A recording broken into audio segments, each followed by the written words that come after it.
5%. Rick, speculation about the possible termination of Nelson County School Superintendent Wes Bradley led to a spirited meeting tonight, while another point of contention involved hiring a new interim board attorney. Who starts holding the board accountable when the board has gone rogue? That's the question Jessica Hogue and most of those in this packed room were asking.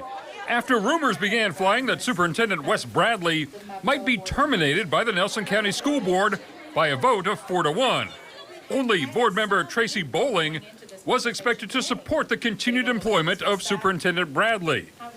Rumors of the possible firing of the superintendent intensified after Eric Ferris resigned as board attorney over what he called ethical concerns. When you reached out to Mr. Ferris on the 15th of December and said, we have 4 votes. That is not what I said.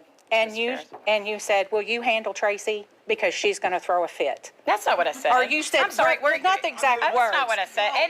You're not the exact words. I move to call the question here. The board went into executive session but took no action, so Wes Bradley remains superintendent in Nelson County. No action was taken by the board in the executive session. The other hot topic was replacing the departed school board attorney.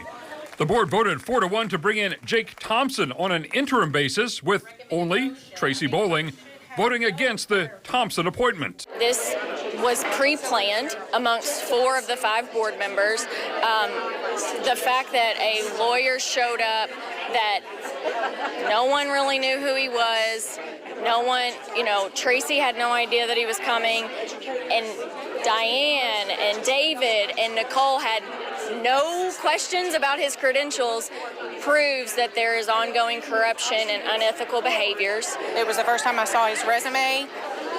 Like I said, I did reach out a couple days ago to our board chair to just ask who did she think she was going to put into that position, and I had no reply.